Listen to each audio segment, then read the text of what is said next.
We can all agree that tools for watchmaking are expensive, and that's why I love tools that have multiple purposes. The tool I want to demonstrate to you today is called the bolt tool or the polishing frog.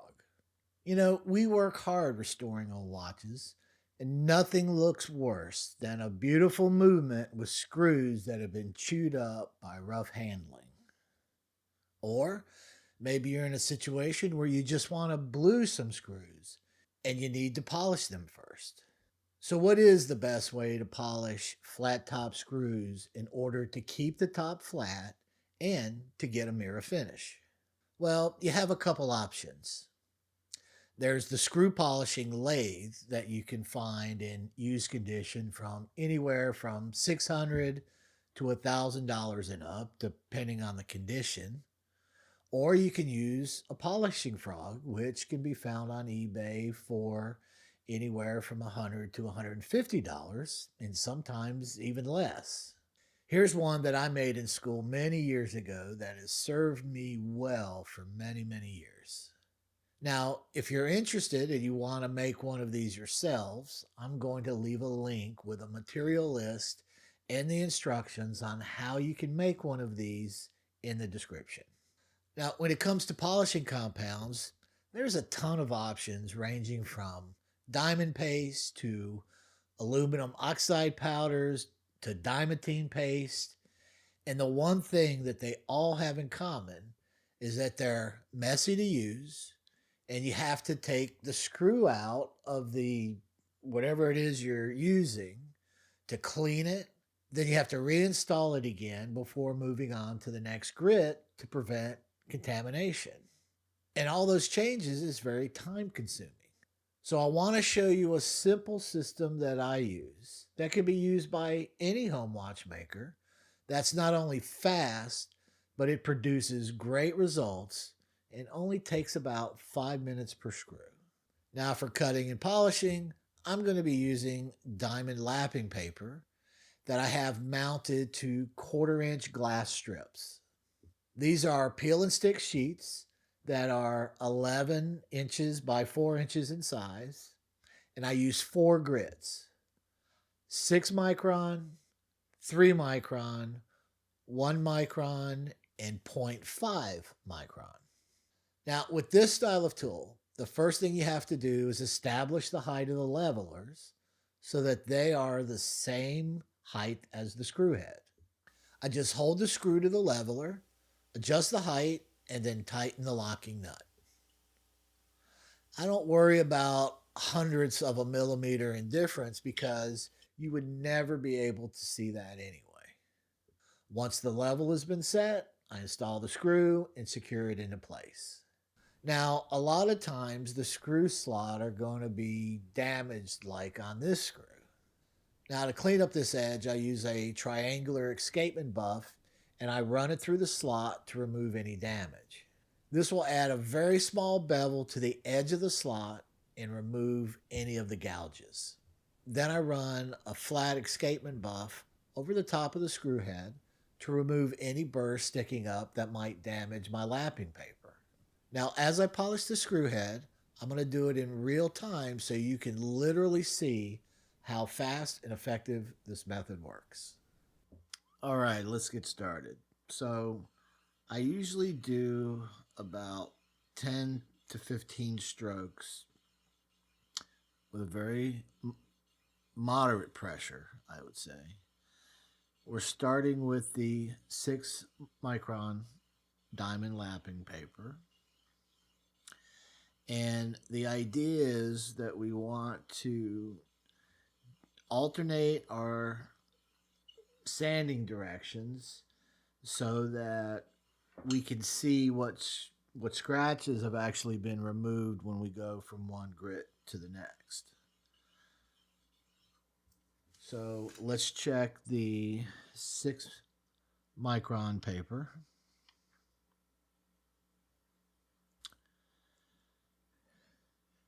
And you can see we have on the left side, you can see the remnants of the filing we did. So we need to work on it a little bit more.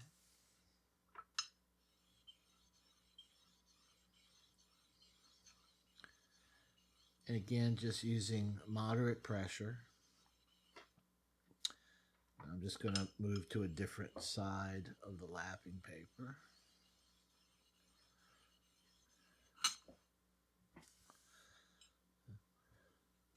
We'll check it again. And you can see, again, we have a little bit more to go.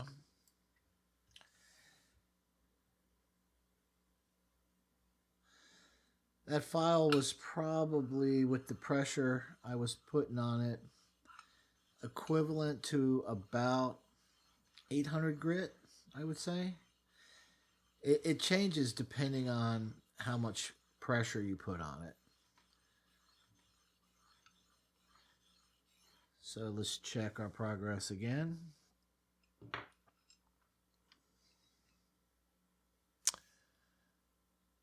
And there we have it. So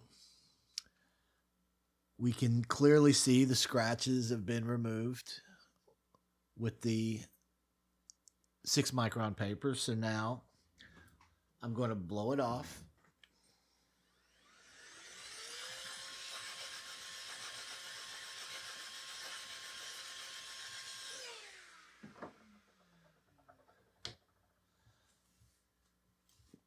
And now we're going to switch to the 3 micron paper. And again, we're going to alternate the direction of our pattern, which makes it very easy to see if we need to continue with a little bit more work. You'll also notice that I don't use any water, I don't use any oil. I just use the diamond lapping paper dry. Let's check that.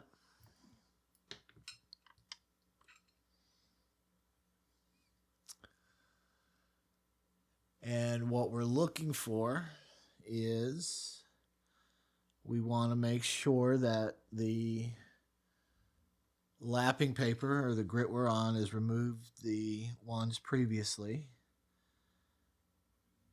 And since they are or were running in the opposite direction, it makes it very easy to see that. Now I'm just going to give it a few more strokes just for a little insurance.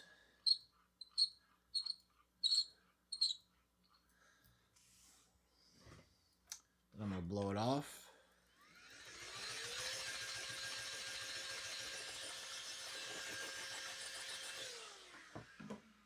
And now we can get rid of this one. Now I'm moving over to the 1 micron. And we're going to alternate our scratching pattern again.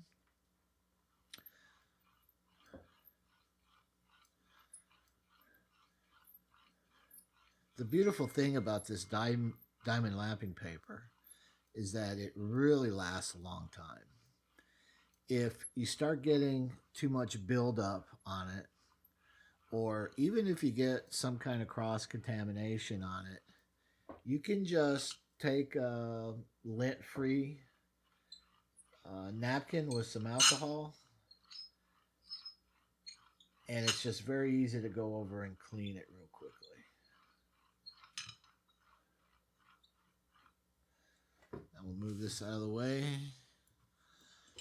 We'll check our progress.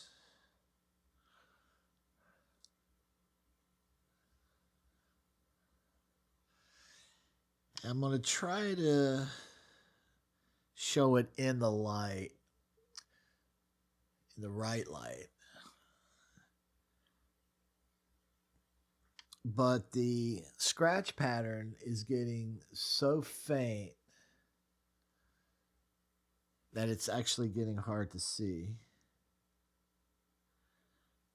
Now, if you were just looking with your eye, this would look extremely polished right now.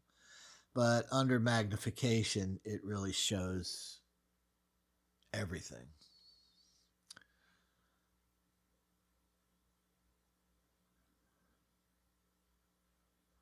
So I'm going to give it a few more swipes, and then we'll switch to the 0.5 micron.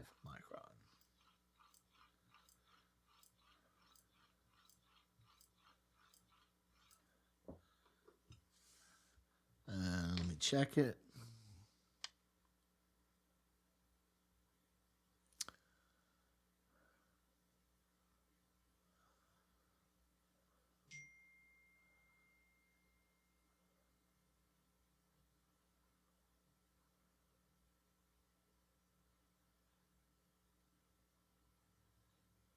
If you look very carefully in this particular angle of the light, you can see the very fine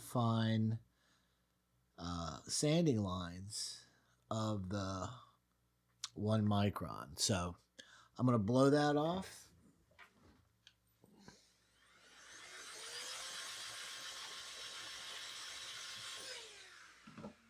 And then we're going to switch to the 0.5 micron. Now, what I was saying earlier is if you get a little bit of buildup or from the metal that's left behind when you're polishing, or even if you get some cross-contamination, which could be from anything. It could be dirt, grime, dust. Just a quick wipe with denatured alcohol really works well. All right, so on the 0.5 micron, typically I just pull in one direction.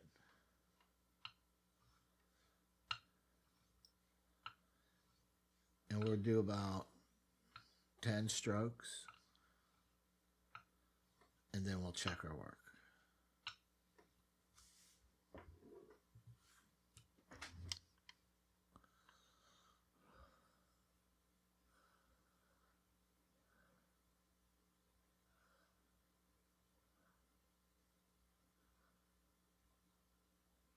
I can see up in the right corner on the top half, there appears to be something. I don't know if that's in the metal or if it's some kind of something left behind, but I'll go ahead and give it another couple strokes. Moderate pressure.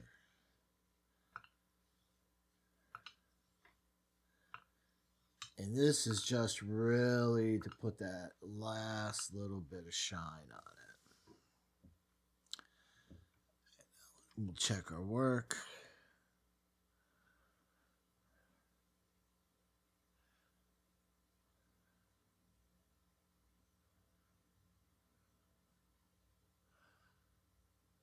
I'm just trying to get the best angle and the best light so you can see.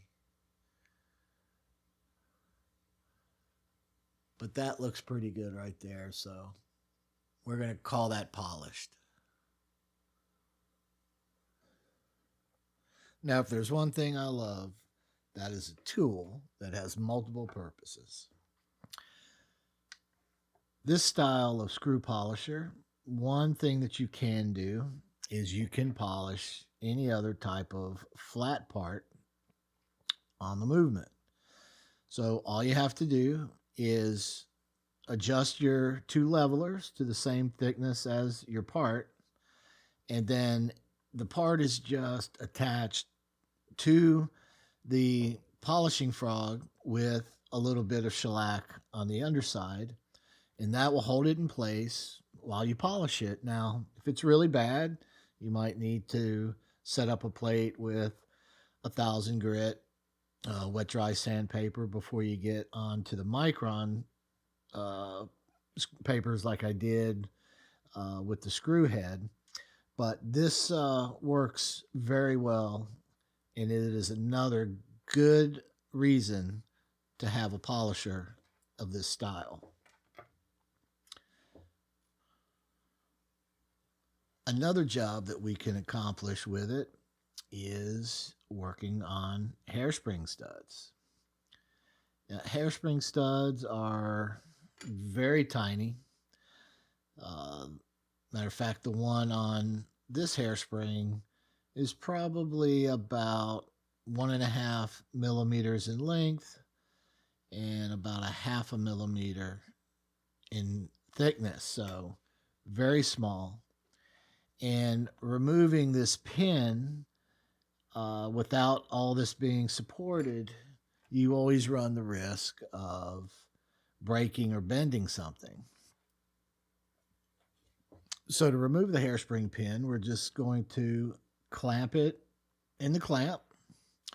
And then I just have a piece of brass rod that's been flattened on two sides. And now we can just slide the pin out without having to worry about damaging the hairspring.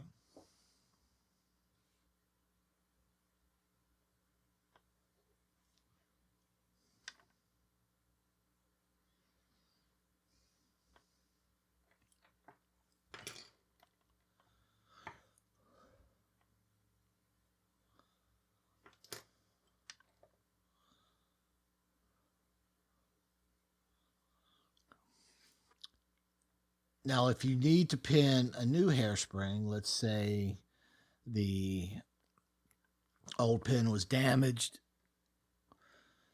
you would just first start off by selecting a hairspring pin.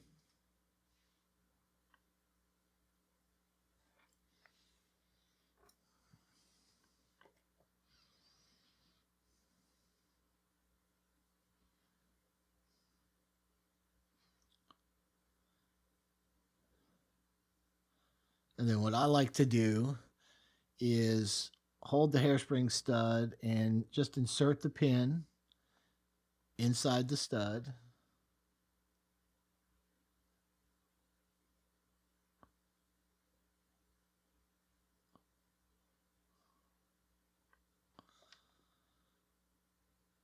Then I can open up my jaws.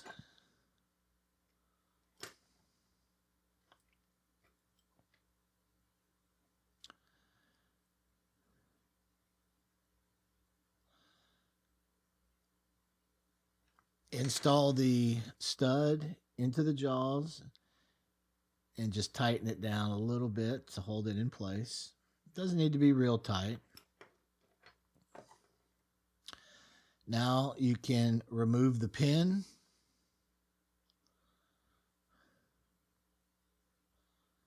Install your hairspring.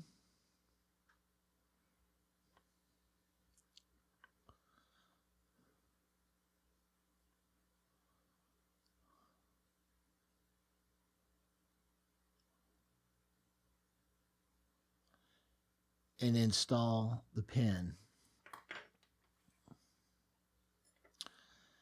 Now we're going to push the pin in till it's tight.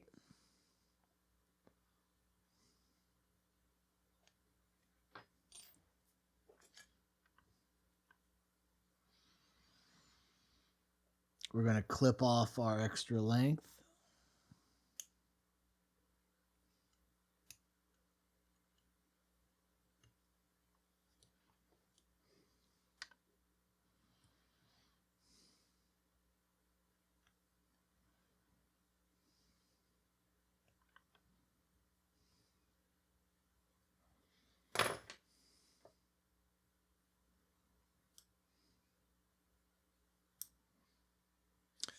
Now you could just leave it like this, but what I like to do is I like to push it back out, install it into a pin vise, and in this case I like sliding pin vices.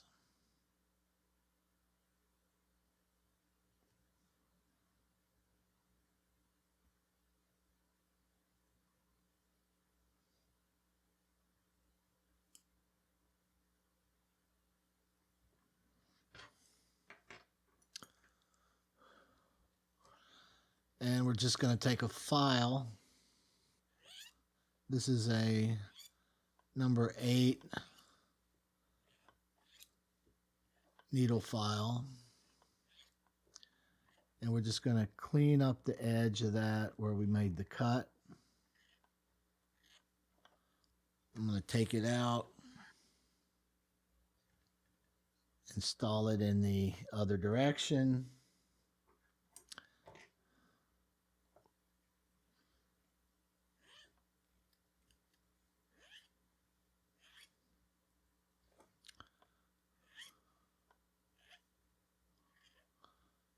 Just quickly clean up the other end. Install our hairspring back into the stud.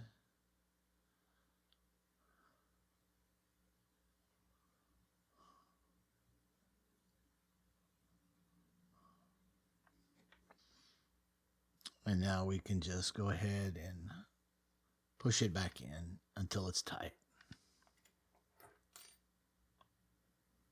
And there you have it. 3 uses for a very simple tool. And because there's so much more to learn, I'll see you guys in the next video.